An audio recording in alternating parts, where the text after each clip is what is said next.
Does your Miata have seats in it? Why not cover them up with leather? Today we're going to be talking about the beautiful leather seat covers from Moss Miata.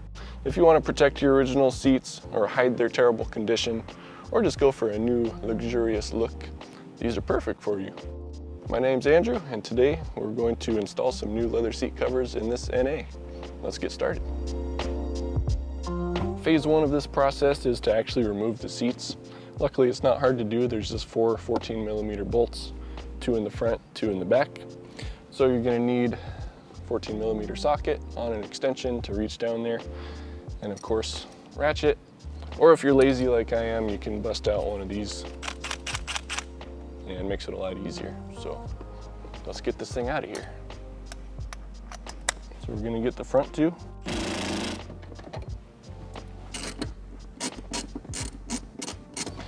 Now we slide the seat forward.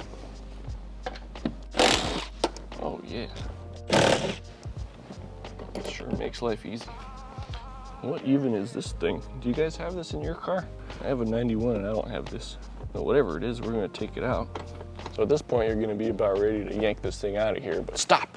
Some of these cars came with headrest speakers, so there's gonna be a little wiring harness underneath. So you'll wanna gently start pulling this up until you can see if there's any wiring. If so, you'll need to unplug the connector, and then you can take the seat all the way out. This car doesn't have headrest speakers, so we don't need to worry about that. You can just get this thing out of here. Oh, convertibles are nice. Okay, here's a look at the new leather seat covers from Moss Upholstery. Really nice. And this is... Can we go somewhere else for this? Oh, can't work under these conditions. It's a small hallway.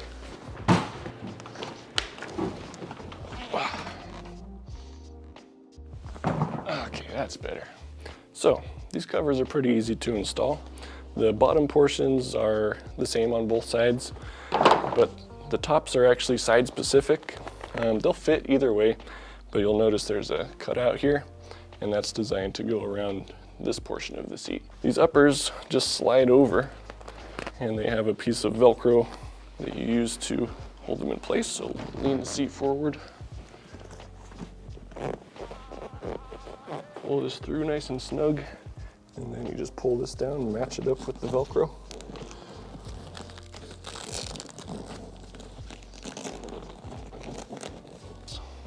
That's done. Okay, on to the bottom portions. These are a little bit more involved because they have straps that go around the bottom. But first, we're just going to slide this over the seat, get it in position, and the back straps, we want to pass them through. It might be easier to lean it forward, give you a little more space. Pass these through. Then we're going to want to flip it over. We can attach all these straps together. First, you want to make sure it's even, so I'm actually going to pull this a bit, and also you want to make sure you're not over the seat slider adjuster knob. So I'm going to tuck that under, and I'm trying to get this material pretty much even with the original upholstery material. So I'm going to pull it a little, and then these are all adjustable so you can get a nice snug fit. So I'm just going to snap these on.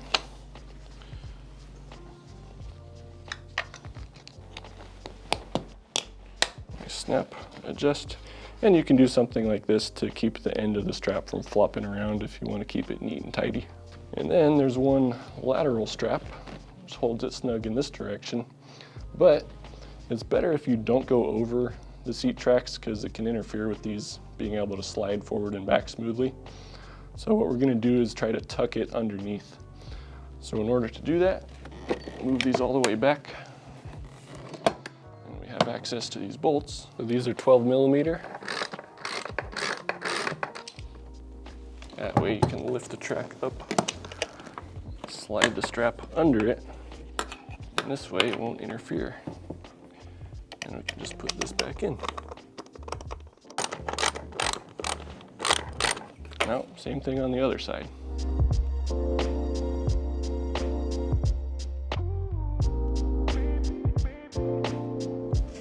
Snap this together and tighten it down.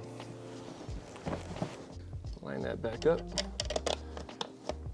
Back in it goes. And that should be just about done. That looks great.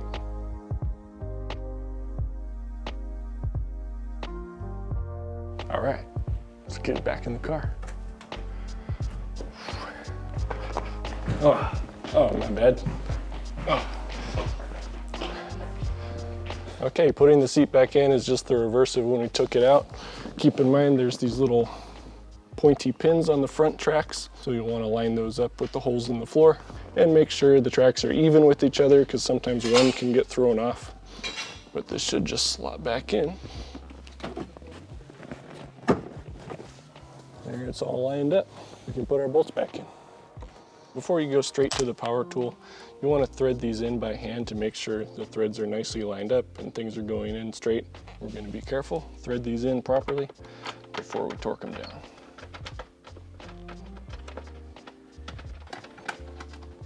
It can also be a good idea to leave these loose for now until all 4 bolts are started, just to make sure you're going to be able to line up those back ones.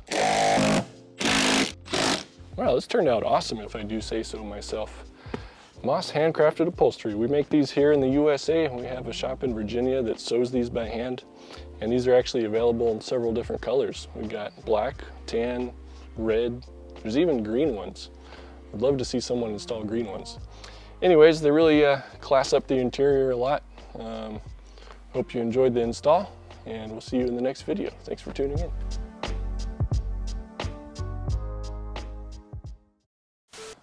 All right, it's just the reverse of the de-installation to, no, that's awkward.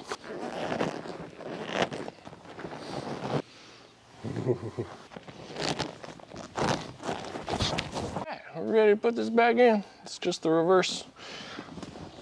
You have these pointy pins here. Line them up with the holes on the floor. Bada bing, bada boom. Great. Anyway, check out the website. Great way to customize your interior, keep it classy, and protect it from spills. So thanks for tuning in. This wasn't a very good outro, but I'll probably try it again. And my voice cracked.